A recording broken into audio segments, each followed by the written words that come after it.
Hello everyone, ఎలా ఉన్నారు?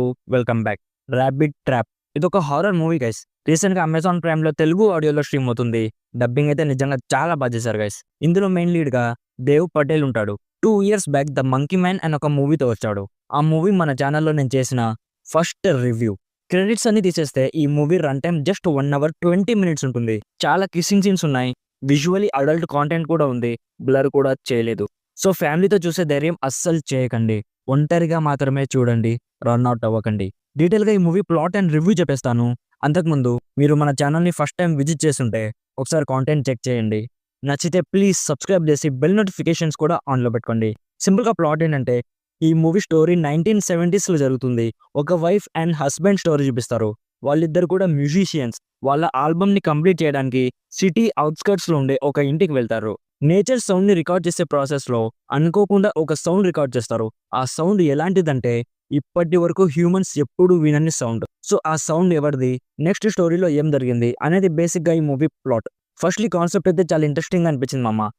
బేసిక్గా సైన్స్ చెప్తుంది కదా, మనం చూసే చూపు కానీ వినే సౌండ్ కానీ ఒక సెట్ ఆఫ్ రేంజ్ వరకే ఉంటుందని. దానికి మించి మన హ్యూమన్ ఐస్ అండ్ ఇయర్స్ చూడలేవు, వినలేవు అని సైన్స్ చెప్తుంది. సో ఈ మూవీలో ఇలాంటి హ్యూమన్స్ ఎప్పుడు వినని సౌండ్ రికార్డింగ్ బై మిస్టేక్ కావడం, సౌండ్ అనే కాన్సెప్ట్ నాకు చాలా ఇంట్రెస్టింగ్ అనిపించింది. బట్ ఇలాంటి ఎక్స్ట్రాడినరీ కాన్సెప్ట్ పెట్టుకొని ఇలాంటి మూవీ నా తీసేది. నాకైతే స్టోరీలో ఆ యూనిక్ ప్లాట్ తప్ప సబ్స్టెన్స్ లేదనిపించింది గైస్. ఐ మీన్ స్టోరీలో కన్సిస్టెన్సీ లేదు. ప్రాపర్గా మూవీలో జరిగే ఈవెంట్స్ని ఎక్స్ప్లెయిన్ చేయలేదు.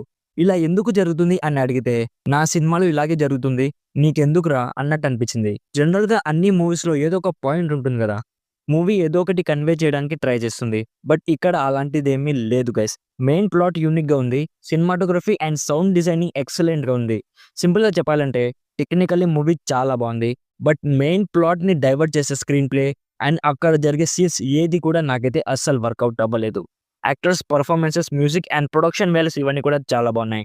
సో ఓవరాల్గా ఇఫ్ మీకు జనరల్ హారర్ మూవీస్ చూడడం ఇష్టమైతే టైంపాస్ కోసం ఒకసారి ట్రై చేయాలంటే ట్రై చేయొచ్చు. లేదు, నాకు హారర్ మూవీస్లో మంచి స్టోరీ కావాలి, జంప్ స్కేర్ సీన్స్ కావాలి, ఎంగేజింగ్ స్క్రీన్ ప్లే కావాలనుకుంటే ఈ మూవీ మీకోసం కాదు గైస్. మీరు ఈజీగా ఈ మూవీని స్కిప్ చేసేయచ్చు. నా సైడ్ నుంచి recommended 50% as a unique concept but fail to create a mark. So ఇది guys rabbit trap movie review. Already ఈ మూవీ మీరు చూస్తుంటే మీకు ఎలా అనిపించిందో కామెంట్స్లో మాతో షేర్ చేసుకోండి. వీడియో నచ్చితే లైక్ చేయండి. మరిన్ని రివ్యూస్ అండ్ రికమెండేషన్స్ కోసం మన ఛానల్ని ఇప్పుడే సబ్స్క్రైబ్ చేసుకోండి. Thank you so much for watching. Meet you in my next video. By bye guys.